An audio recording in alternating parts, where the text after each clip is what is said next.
మానవ జీవితమే ఒక మహాభారతం. ఈ కార్యక్రమాన్ని మీకు సమర్పిస్తున్న వారు వైష్ణవి క్యాటరర్స్.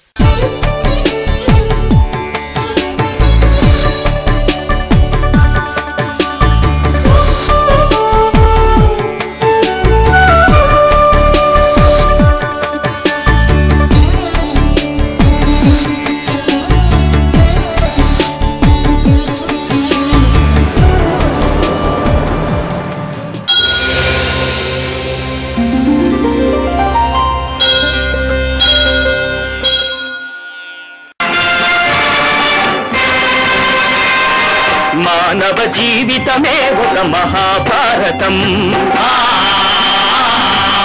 మానవ జీవితమే ఒక మహాభారతం.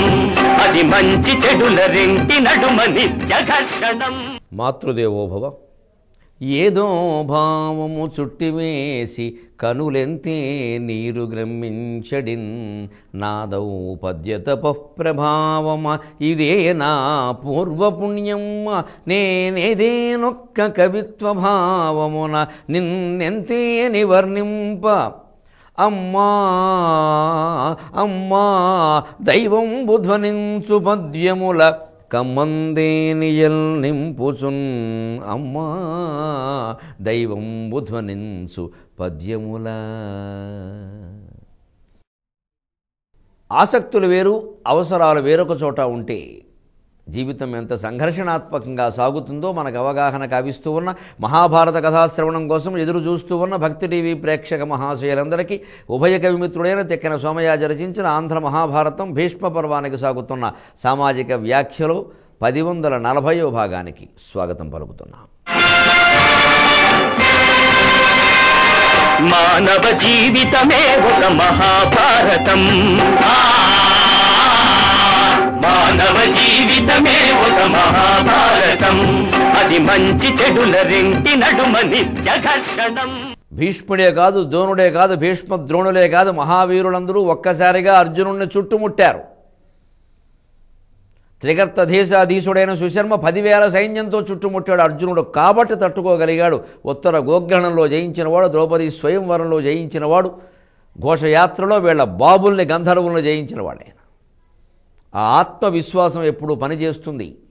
మనం జీవితంలో కఠినమైన సందర్భాలు ఎదురైనప్పుడు మనం ఇదివరకు సాధించిన విజయాలు గుర్తు చేసుకోవాలని భారతం చెబుతోంది మనకి.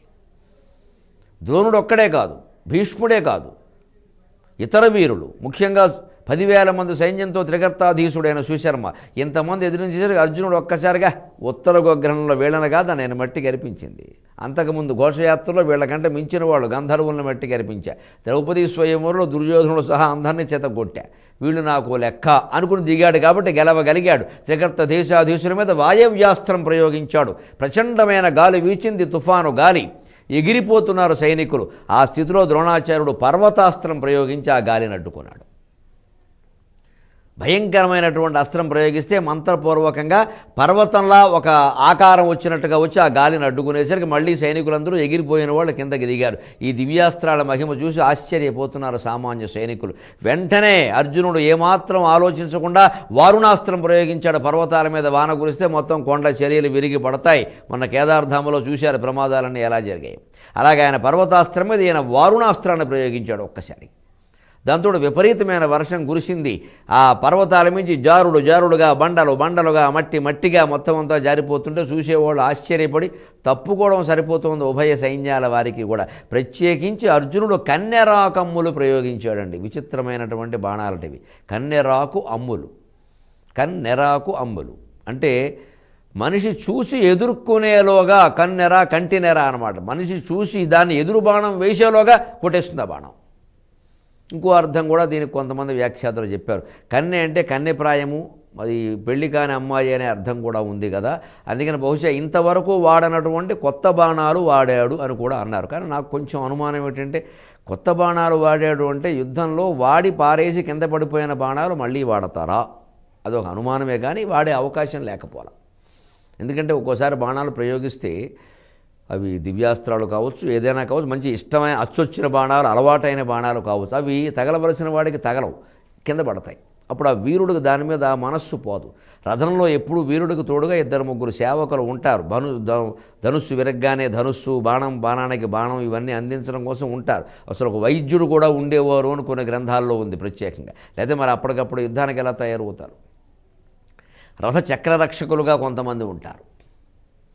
అందుకని ఈ బాణాలు వెళ్ళి వాళ్ళు ఏరు తెచ్చేవారు, మళ్ళీ దాన్ని పదును పెట్టుకుని మళ్ళీ వాడేవారు. ఎందుకంటే అచ్చొచ్చిన బాణం అలవాటైన బాణం వదలలేరు కదా అని ఒక మాట కూడా ఉంది. అందుకని బహుశా కన్నెరాకమ్ములు అంటే కొత్త బాణాలు అని కూడా అర్థం చెప్పవచ్చు. కన్నెరాకు అంటే ఇంకొంచెం ఇదిగా ఉంటుంది.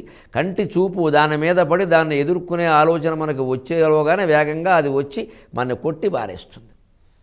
అందుకని ఇక్కడ కూడా మూల భారతంలో హంసలలాగా చెట్ల మీద పక్షుల్లాగా ఉన్నాయి ఈ బాణాలని చెప్పారు. ఎందుకంటే హంసలు అలా ఎగురుతూ ఉంటాయి. ఏ చెరువు మీద ఎప్పుడు వాళ్తాయో తెలియదు, టక్కమని వాళ్తాయి. ఒక 1000-100 హంసలు ఒక్కసారి వాళ్తాయి.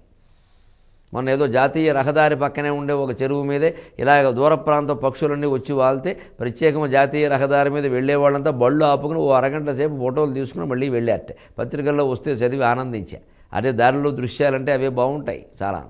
పత్రికల వారు భయంకరమైన రాత్రలతో పాటుగా ఈ శుభప్రదమైన దృశ్యాలు కూడా అప్పుడప్పుడు వేస్తారు. ఫోటో క్లిక్ అనిపించిన దృశ్యం అని వేస్తారు. అటువంటివి చూడండి, మనస్సు ప్రశాంతంగా ఉంటుంది, హాయిగా ఉంటుంది. అందుకని అలాగ పక్షులు వాలినట్టుగా అని వాడారు. ఎందుకంటే దాన్ని కూడా అంత తీవ్రంగా కాకుండా ఇలాగే తీసుకున్నారన్నమాట. అందుకనేటువంటి అది భయంకరమైనటువంటి యుద్ధమే. అప్పుడు గిరిదిగు మతగముచాట్పున అరదముడిగి ద్రోణుడు అర్జునుడు దివ్యాస్త్రాలతో కొట్టుకుంటున్న విధానాన్ని చూసిన భీష్ముడు ఇక్కడ మనకి పని లేదనుకున్నాడు. అర్జునుడిని ఎదుర్కోవడానికి ద్రోణాచార్యుడు సరిపోతాడని భావించాడు. కాబట్టి ధర్మరాజు మీదకి వెళ్ళాడు. అలాగే శృతాయువు, అలంబుసుడు మొదలైన వీరులు ప్రత్యేకించి భీమసేనుడి మీదకి వెళ్ళారు. భూరిశ్రవసుడు, శకుని మొదలైన వీరులు నకుల సహదేవుల మీదకి వెళ్ళారు. అంటే అర్జునుడు పోగా మిగిలిన పాండవులను కూడా వదలడం ఇష్టం లేక మిగిలిన కౌరవుల్లో మహావీరులు వాళ్ళతో వెళ్ళి యుద్ధం చేస్తున్నారు. అప్పుడు భీముడి మీదకి ప్రత్యేకంగా వచ్చినటువంటి ఈ శృతాయువు మొదలైన వాళ్ళు ఉన్నారు. వీళ్ళని చూసేసరికి వాడికి మంట ఎత్తింది ఒక్కసారిగా.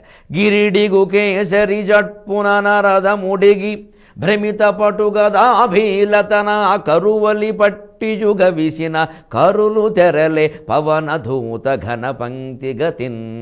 కరులు తెరలే పవనధూత ఘన పంక్తి గతిన్. కందమునకు సోమయాజి ఘనుడందురు అని ఎందుకన్నారో ఈ పద్యం చూస్తే తెలుస్తుంది. ఆ నడక చూడండి. గిరిడిగు కేసరి జట్పున నరదముడిగి భ్రమిత పటుగదాభీలతన కరువలి పట్టియుగ విసిన కరులు తెరలే పవనధూత ఘన పంక్తి గతిన్. ఆ లై చూడండి. కరులు తెరలే పవనధూత ఘన పంక్తి గతిన్. ఎక్కడ లఘువులు వాడాలి, ఎక్కడ గురువులు వాడాలని తెలిసి ప్రయోగిస్తే తప్ప ఈ లయ రాదు.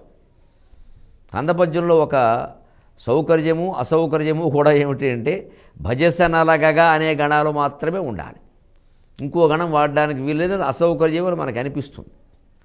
కానీ ఆరో గణంలో జగణం వాడచ్చు, నరగణం 4 లఘువులు వాడచ్చు, లేదా ఒక మధ్యలో గురువు పెట్టి 2 లఘువులు వాడచ్చు. అయితే ఈ గణాలు వాడాలనే నిబంధన ఉంది, కానీ వీటిని ఇదే వరుసలో వాడాలని లేదు. అది సౌకర్యం. జీవితంలో కూడా ప్రతి అసౌకర్యంలో ఓ సౌకర్యం ఉంటుంది.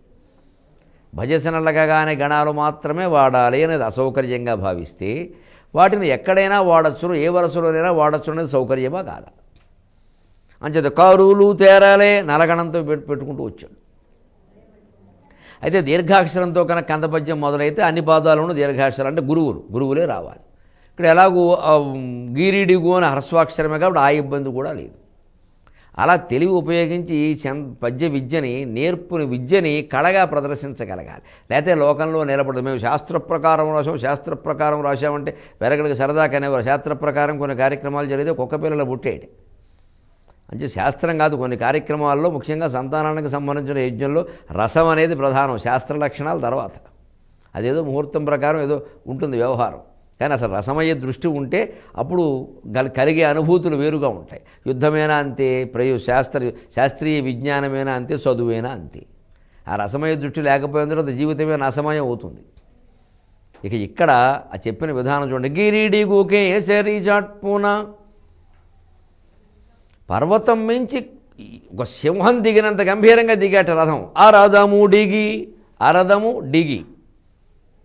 ఇక్కడ జాగ్రత్తగా చదవకపోతే అరథముడిగి అనే అర్థం కూడా వస్తుంది. రథాన్ని విడిచిపెట్టడం కాదు, దిగడం వేరు. విడిచిపెట్టడం వేరు, దిగడం వేరు. ఆయన కావాలని దిగాడు, ఏం పారిపోవడం కాదు.